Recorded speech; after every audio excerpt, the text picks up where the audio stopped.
Hoje é segunda-feira, dia da Sala de Emprego, e a nossa conversa é sobre o apagão da mão de obra qualificada no Brasil. Será que vai faltar profissional para os próximos anos? Será? Bom, quem vai contar tudo pra gente agora é Verusca Donato. Boa tarde, Verusca. Boa tarde, Sandra. Boa tarde, Evaristo. Olha, pode ser que tenha apagão, sim, segundo um estudo da USP e do INSPER, o Instituto de Ensino e Pesquisa, mas só em algumas áreas. Essas áreas são áreas que já estariam saturadas de mão de obra qualificada. Mas tem algumas áreas em que falta essa mão de obra de profissionais especializados. E essas áreas são áreas técnicas e exatas. Por exemplo, que tem boas oportunidades e estão pagando bons salários, como, por exemplo, áreas de engenharia. Você sabia, por exemplo, que só a indústria vai precisar de contratar até 2014 21 mil engenheiros? Aliás, 91 mil engenheiros. Fez alguns cálculos e decidiu o futuro. Eu sempre soube que eu gostaria de fazer engenharia, aí eu não sabia qual delas, são muitas opções, muitas áreas. Ela estuda engenharia elétrica, uma das 34 especialidades da Universidade Tecnológica do Paraná. Segundo uma pesquisa da Confederação Nacional da Indústria, o setor vai precisar de 91 mil novos profissionais até 2014. As maiores demandas devem ser para as áreas de petróleo, gás, extração mineral e química. Para estudar engenharia é preciso muita dedicação, mas eles garantem que a recompensa é certa. Nessa instituição, a maioria dos alunos consegue um emprego em indústrias assim que termina o curso. Ele é exigido quase que ao limite durante o curso para que depois ele possa inserir com facilidade no mercado. Na área de mecânica, por exemplo, 3 de cada 4 alunos saíram da universidade no ano passado diretamente para o mercado de trabalho. É um investimento que o aluno faz que dá retorno para a vida toda. Bom, entre os profissionais aí de engenharia que merece destaque é um engenheiro civil. E a gente vai agora, então, para Goiânia com a Renata Costa. Boa tarde, Renata. Quer dizer que tem gente contratando por aí?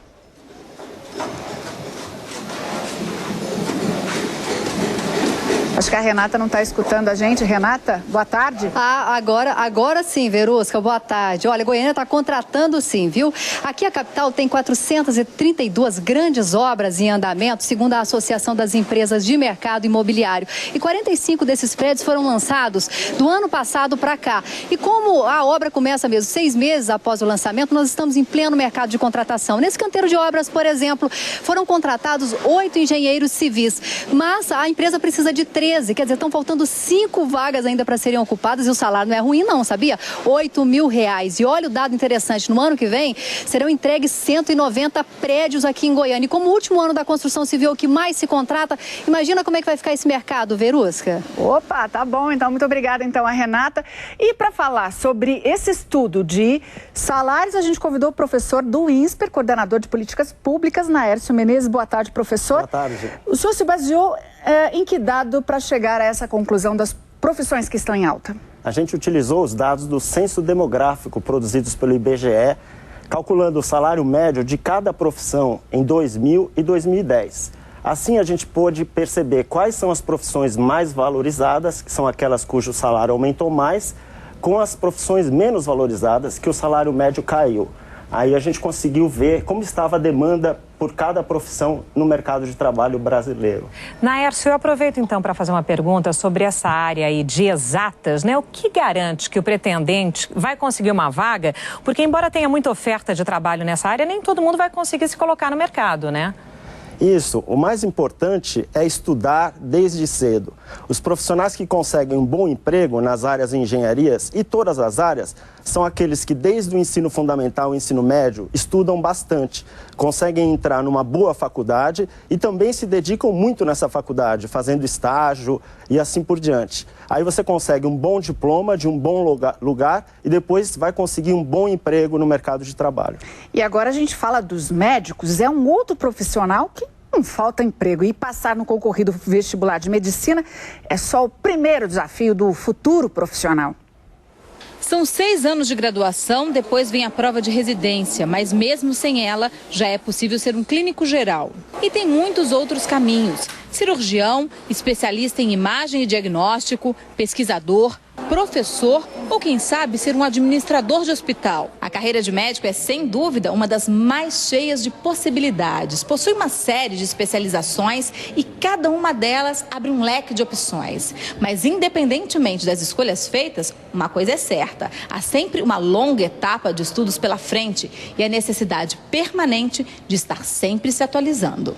Porque o conhecimento médico ele é extremamente dinâmico. Por esse motivo, ele tem que sempre estar frequentando congressos, cursos ou lendo periódicos, livros, para poder estar dando a melhor assistência para o seu paciente. A rotina de um médico é puxada. A carga horária é de no mínimo 40 horas por semana, mas o salário compensa e cresceu 18% nos últimos 10 anos. Sem falar que o emprego é garantido. A gente nunca vai ficar desempregado. Sempre num cantinho, em algum lugar, sempre tem um lugar para algum médico. Professor, qual é o salário médio de um médico hoje no Brasil? No Brasil como um todo, o salário médio é de R$ 8.300. É a profissão com maior salário no mercado de trabalho brasileiro. E ainda a gente falando na área de saúde, quais são as outras profissões que têm emprego garantido também, salário bom?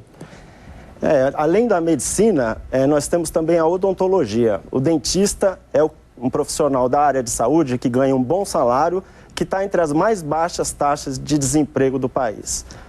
E quais são as áreas, na área de saúde, quais são as profissões que não compensam hoje, que o salário não tá bom, porque saturou? Nós temos outras áreas, outras profissões dentro da área de saúde, como enfermagem, como terapia ocupacional. Essas áreas, houve um grande aumento do número de profissionais nos últimos 10 anos. Então, o salário relativo caiu, ao passo que em medicina, como nós vimos na reportagem, o salário tem aumentado. Professor, só para a gente saber, engenheiro, por exemplo, por que há essa grande procura pelo profissional? O Brasil está precisando construir muitas obras. Nós temos os eventos como Olimpíada, Copa do Mundo, nós temos programas do governo federal de construção de casas, Minha Casa Minha Vida. Então nós precisamos de engenheiros. Durante muito tempo os engenheiros estavam trabalhando no mercado financeiro. E agora a gente precisa de engenheiros tocando projetos para o país poder crescer. Olha, e na internet você tem mais informações sobre salários, diferença para quem tem só o ensino médio e para quem fez uma faculdade. Sandra, Evaristo. Ok, Verusca, muito obrigada.